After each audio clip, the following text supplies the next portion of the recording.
روج باش تماشاوان هيجا ازو اريس ام بورانا ساعات نها حفته قالك جرينجا بيجمان ششوني بوري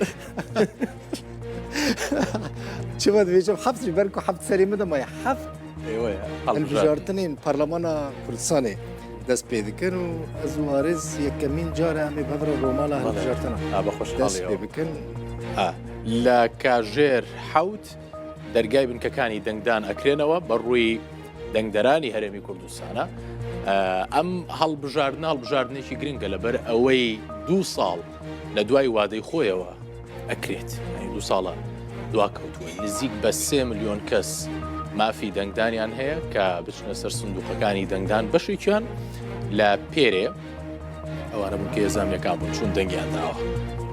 بۆیە ئەم ڕۆژمارەیەکی دیکەیان کە هەرزیاتر لە 2 ملیۆن و نیو کەسەکات مافی بەشداریکردنیان هەیە و دەنگی خۆیان دەدەن تا وەکو کاژێرێکی زۆر لەگەڵتانە بێنینەوە. زۆر چەند ساعت چەند ساعت بە 7 کاژێر بێکەوە والله نێزیکی 6-7 ساعتان ئەمێ بوەرە بن هەر 4 ساڵان جارێکی هەلبژاردنی پەرلەمانە کوردستانی دەست پێ دەکەن لەوێ جارێ 2 ساڵان ئەسەوە 6 ساڵە 6 بوونە 6 ساڵ ئارێز سلێمانی و هەفت هەر سەرێ مدە دمینێ چما ji ber ku saet heftê êvarê jî bultenê ji we re pêşkêşkim headlinê me ser nûçeyên me hene pêş re hediye me derbasî nava vê romanê.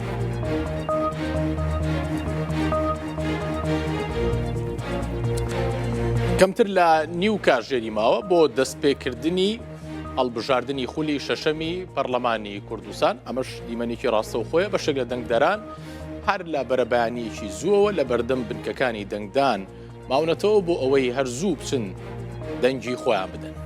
د هەلبژاردنên گەڕە شەشەم یا پەرلەمانە کوردستانێدا 2 ملیۆن و 898 کەسان مافên wanên دەنگدانê heye îro wê li 2266 bingehan deng were daye. لە پرۆسەی دەنگدانی تایبەتدان دێکێشە بۆ دەنگدەران دروست بوو بە تایبەتی نەخوێندنەوەی پەنجەمۆریان. پرۆفسۆرێکی بۆ ماوەزانی و جێپەنجەی DNA دەڵێت بۆ باشتر خوێندنەوەی پەنجەمۆر لە ئامێرەکانی دەنگدان پێش وەختە شێدارکەرەوەی دەستەکان بەکاربێت و نابێت لە کاتی دەنگدان دەست پیس بێت تەڕ بێت یان چەور بێت.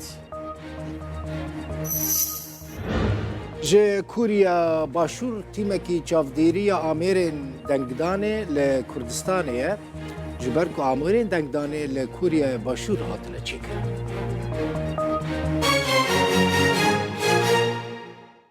Romal dest pê dike û di hilbijartinên gerra şeşem ya Parlemana hilbijartinên Parlemana Kurdistanê de 14 partî û hevpeymanî pêşbirkê li ser 100 kursiyên Parlemana Kurdistanê dikin ku hejmara berbijêran çiqase 1191 berbijêrin partî pêşbirkê li ser 95 kursiyan dikin 5 kursiyên din ji bo kotaya pêkhateyan li Kurdistanê û 823 berbijêrên mêr 368 berbijêrên jin beşdar. بەڵێ لە خولی شەشەمی پەرلەمانی کوردستاندا 14 پارت و هاوپەیمانێتی ڕکابەری لەسەر کورسەکانی خولی شەشەم دەکەن کە بۆ ئەم جارە کورسەکان 111 کورسی و کەم کراوەتەوە بۆ 100 کورسی. بۆ هەڵبژاردنەکە 1991 بربژێر بەشداریان کردووە. لەو هەڵبژاردنەشدا 823 لەو 1991 بربژێری نێرە 368شان بربژێری مێ.